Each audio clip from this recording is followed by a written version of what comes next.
Morning YouTubes, Kenny here, the unfamous fly, and today you joined me on a wee bit of an adventure.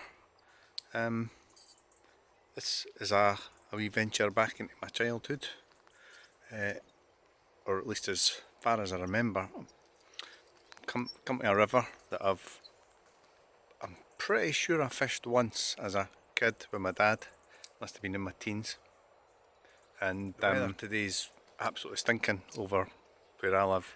So I've travelled quite far east, good 90 miles, and I've come to a bit of water that I just don't know at all. As I say, I'm pretty sure I did fish here as a kid, but honestly I can't remember where or how we did it. So this is a complete step into the dark, and I hope you will have a good day.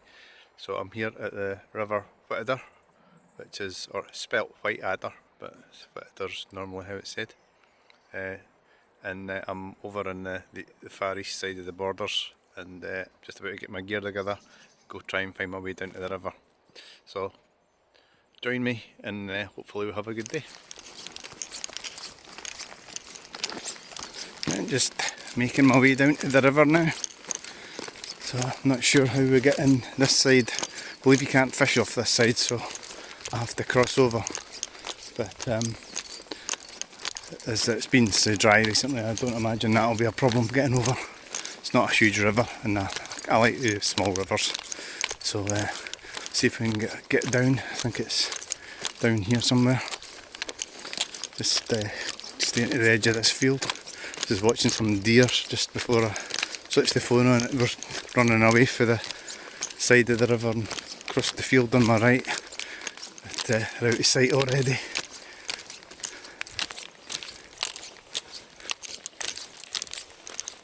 They're over there. So this is quite funny. I don't feel like I've climbed at all. I've just driven over the river. Just driven along the road a wee bit. I didn't feel like I've gone up any height. It's felt a fairly flat road. And so I expected to cross the field and find the trees, the river at the back of the trees. Well, it is, but it's doing about a 400 foot drop. There it is down there. So we'll not be getting to it down this way. So I'll have to find out another. So this has been interesting. I don't remember it being this complicated the last time I came here.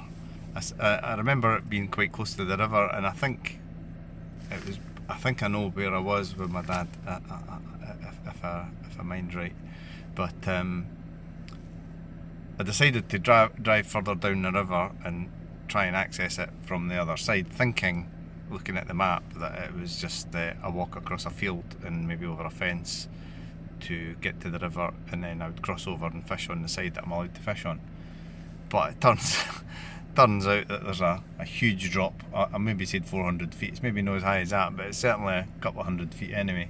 So there was no way down to it, and then trying to find another access has been a bit of a nightmare. But fortunately I found a road that comes down near the river, and at the bottom of it there was some houses, and there was a lady, and I stopped and asked her how you got to the river.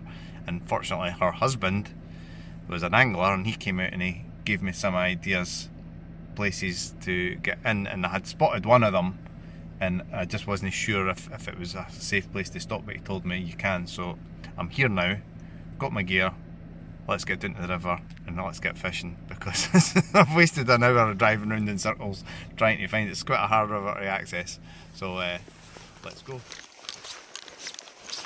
It's a bonny spot, but hard to access. I'll show how you get down through here. See, they've got Himalayan balsam as well. So, not a river for those looking for neatly manicured banks and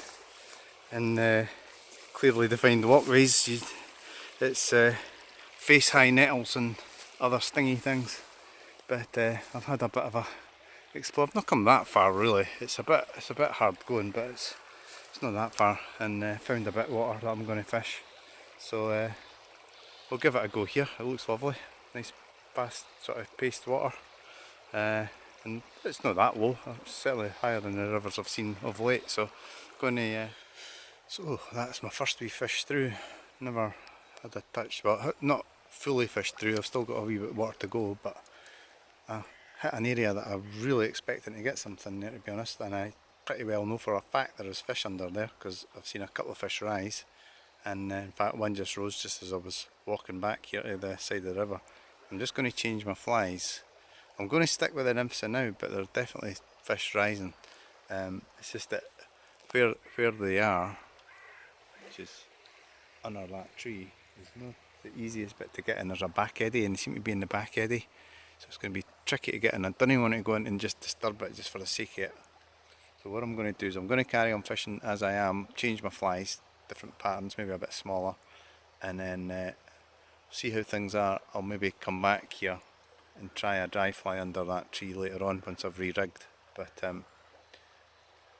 the water's beautiful, lovely height, lovely pace, quite weedy, weedier than you would expect. There's a few flies about though. Don't know if you can, don't know if you'll see this.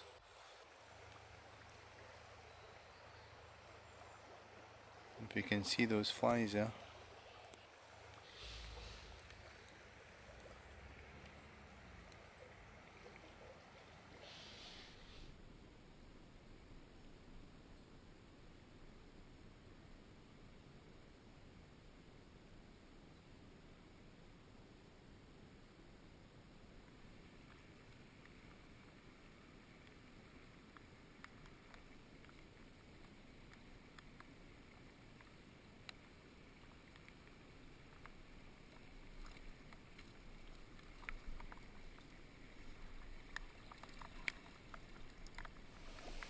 So hopefully my GoPro video came out a wee bit. I got a couple of fish there, one very small and one a wee bit better.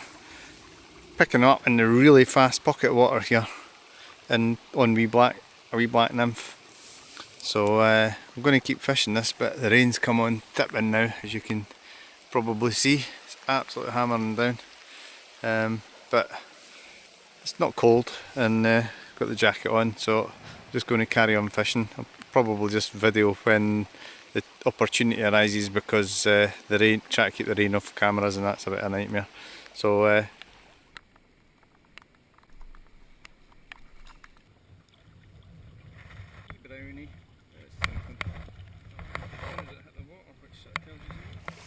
so at least the rain stopped, but I just dropped a decent sized grayling there now. It's I know where they're catching them now though, and I've got a fly that seems to be working, so it's just a matter of persevering. Hopefully we'll get one to the net. It just took off like a missile right across the river, and I just felt I was going to lose it. I was putting a lot of strain on it, and I had the river with it, but it just went, so not to worry. I think that's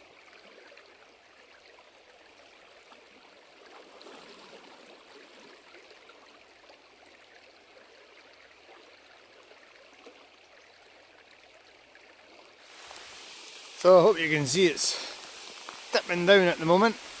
The frequency of the showers has kind of picked up a wee bit, and I would say the river's rising a little. Not dramatic at the moment, but I think it is rising. You can see, I think if I turn this round, the pace of the river's picked up. So I'm kind of glad I came, and it's been really good, but at the moment it looks like it's on for a wee while.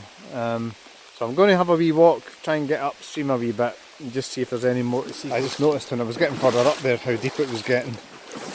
So it's definitely on the rise a wee bit, and the flow has markedly increased. But so we'll go up a bit, see if I can find anything. So far I've had 8, or yeah, I think it's about 8. I'm going to call trout, but I think a couple of them were possibly par, although they were probably the biggest par I've ever seen. It's not to say any of them were huge fish, but I've certainly noticed if they were par, they were very, very big and put up some good fight for the size. So it's been good fun. One wee grayling, and definitely lost one good sized grayling that just took off like a missile. Just couldn't get it under any sort of control. It was away, and I knew right away. I thought I'm going to struggle to keep this thing on, and didn't take it too many head shakes before it came off. But them's the breaks. I know where it lived, so I'll maybe have another go there later on, because They're not that shy grayling, they sometimes go back.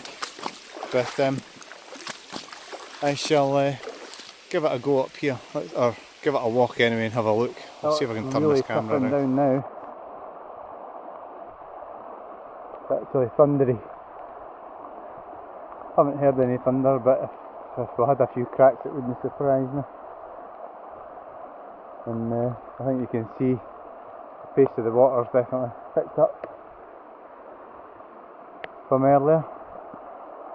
But this might be put the hex on it now, I think, but I've found a wee rock under a tree and I'm going to have a wee sit here with a bit of shelter. Wait for this rain to subside, see what happens. Already fell down one hole coming along the bank there. Looked like solid grass and I stood in it and it was about 3 feet down into the water. Was able to catch myself thankfully.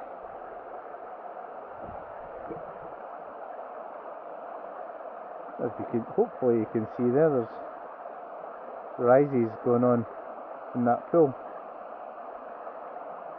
Further up, the one that jumped was near this end.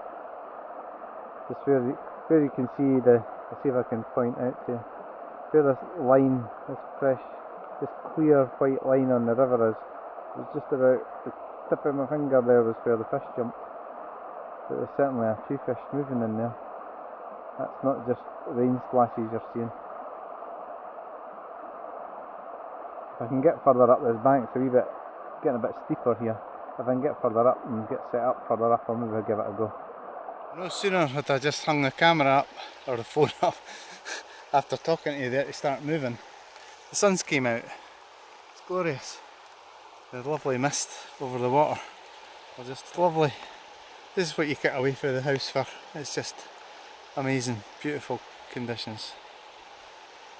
The mist, and probably get the camera out and see if I can get a nice photo while the sun's hanging about. But I'm going to re-rig, put a dry on, see if I can get something in this pool. Re-rigged with a dry fly, typical, and the time it's taken me to get the line changed, and that has got a bit sort of cloudier and the wheat starts spitting again, but hopefully it doesn't get too heavy. Been a few fish rising still, they're all over the place, there's no one place. It's kind of hard to say whether they're big fish or small fish, and you only find out by catching them, so I'm going to give it a go. In the absence of any real clues what they're taking, because I'm not seeing a hell of a lot of fly life, I'm just going to start with something daft like a big dry daddy and see if that at least brings them up and has them looking, and if I spot something on the water that they're taking, then I'll change. But we'll try this first because it is this time of year and there's definitely a few about when you're kicking things up on the bank and that, so you never know. We'll give it a go, and we'll change to something maybe a bit smaller and neater if there's no interest. Let's go. Okay.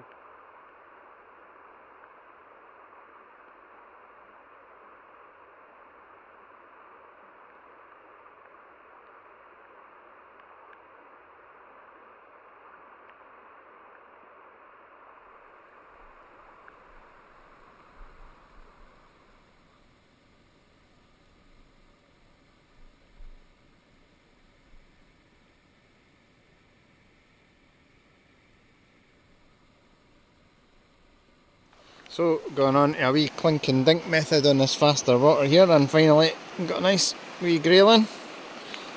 A lovely wee fish. Probably a 2-year-old fish. It's not one of this year's, that's for sure, probably one of last year's. Oh, lovely. Took the same wee fly, I've just been working all day, wee black pear digging. But fished under a wee foam sedge. So that's me dried off, back at the car, got out my wet gear. It's been pretty wet a lot of the time of the day, but when the sun's come out it's been lovely. It's not cold, and I've had a really good day. So I've had about 10 brownies, although I would have to qualify that and say I reckon there's probably a couple of par in there, but they were quite big par if they were, but mostly brownies, and one small grayling and one Nice wee grayling. And lost, I would reckon, one good sized grayling, and just generally had a good day. So it's been interesting. So hopefully edit that noise out. There's a car coming by there, a very rare one. Yeah, I like coming to places that I've never fished before really, and don't know. It's challenging and you can have a lot of failures, but half the fun's just going and learning and finding out. Obviously be a lot easier with somebody that knows what they're doing on this particular river, what flies work, what places hold fish. But you just got to come and try it, and I just enjoy it. It's good fun. So if you've read my blog for a while, you'll know that. So I'm just going to get up the road now. It's a good long drive home, and hopefully I'll see you later. Cheers, thanks for watching. Remember, like and subscribe if you enjoy this content, and I'll keep trying to make it.